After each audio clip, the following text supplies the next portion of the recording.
In life, you're going to be given the advice to not talk about yourself from time to time because you're going to need to be told that. It's good advice to take to heart because oftentimes what will happen is people will detect that we're being braggadocious, we're being self-indulgent, or dragging somebody else through our drama, and we all do it. Nobody's exempt, and people are saying this either because they're frustrated with us or they're trying to help us. And it's good advice to take to heart. However, that's not the only time we talk about ourselves. Sometimes we talk about ourselves in ways that are meant to help other people understand that we share and experience the same kind of experiences that someone else is having. We have a common bond. We're trying to relate to somebody else, and we're trying to convey that we've learned something and perhaps we want to pass it on. But there's also this thing called self-deprecating humor. And I want to convey something to you. I want to give you some advice today that my father gave me some years ago that really helped me a lot. I've never forgotten it. And it's very possible that I've actually made a video about this before, but I don't remember, and I'm not going to dig through my archives to find out because I figure if I have to wonder, you probably haven't seen it either. So I'm going to share it with you today. Now, my dad has gone home to heaven many years ago, but several years before that, as a pastor of a church in Lithia Springs, Florida, he asked me to fill in for him one night. It was a Wednesday night, and he was supposed to preach that night, and something came up. We live in Central Florida, as I've said before, and my father's family, his extended family, all lives in Texas, like San Antonio, Texas. Something or another came up. He got a phone call, and he realized he had to fly out. He needed to go out. I don't remember what it was. And so he asked me if I'd fill in for him. Now, I had not done this but maybe once or twice before. I was not very experienced at it, but he had enough confidence in me, or at least maybe I was a last resort. I'm not really sure. But he asked me to fill in for him and speak that night, that Wednesday night. So I prepared for it. I spent time, I toiled over my material, and I was ready to go. Well, as it turned out, that Wednesday night, my father found out that he was not going to need to make his trip.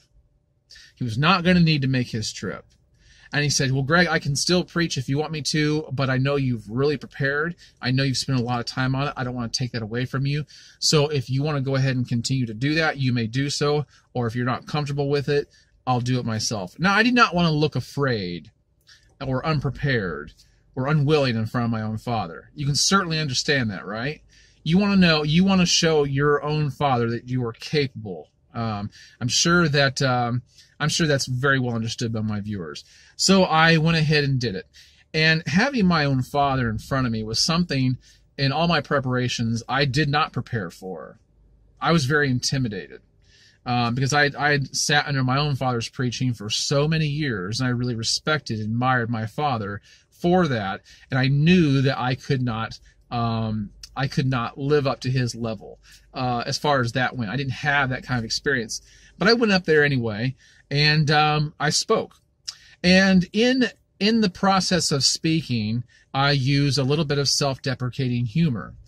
And I don't remember exactly what I said, but I put myself down. Now, the reason that people will do this in speeches and sermons and so on and so forth, any kind of public speaking, the reason why oftentimes people will do it, the intent behind it is that they are trying to show people that they are not, they want to convey that I don't think that I'm better than the people I'm listening to, okay?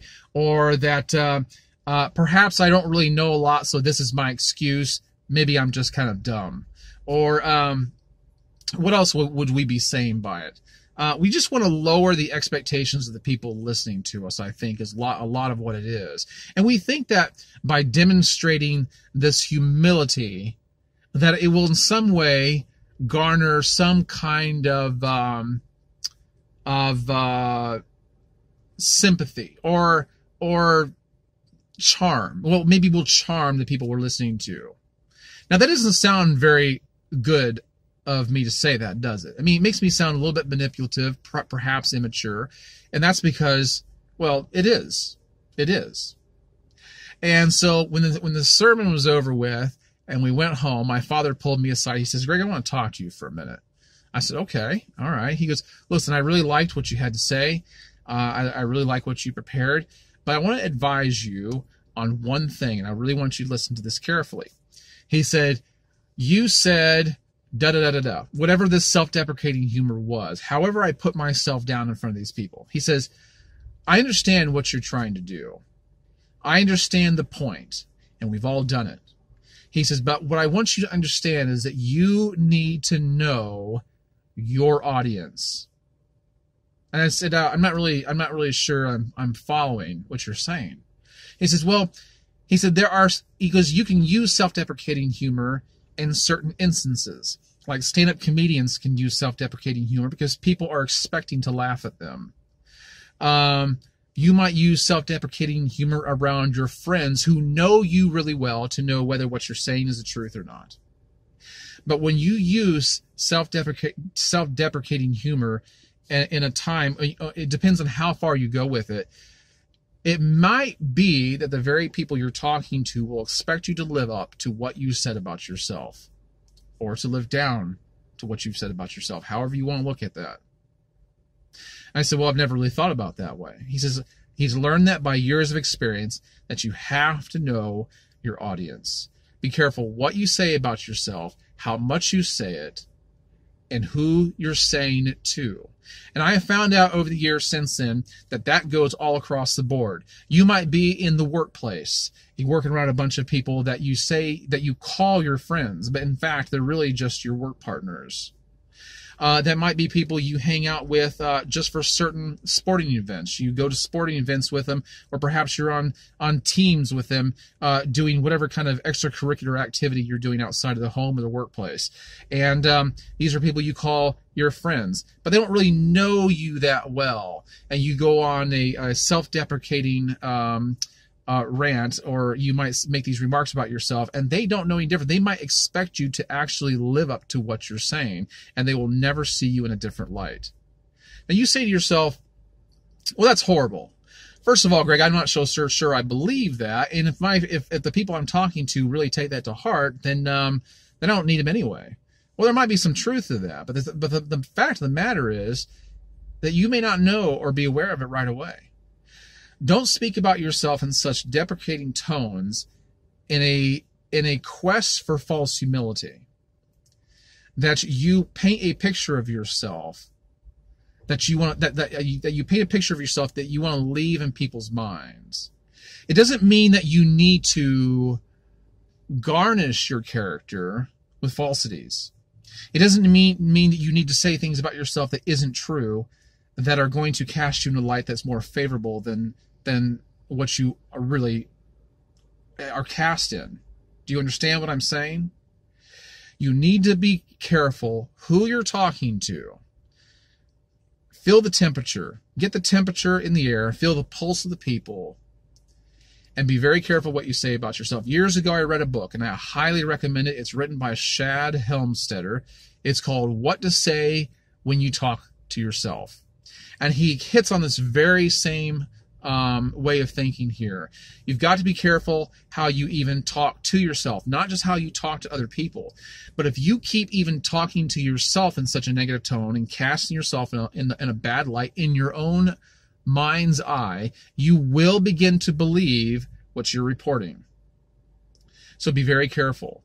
Like I said, be careful what you're saying, how much you're saying it, and who you're saying it to. And one of the people that you're saying it to is yourself. Be very careful how you talk about yourself, whether it's in your mind or spoken verbally, because eventually your mind will believe it just like everybody else.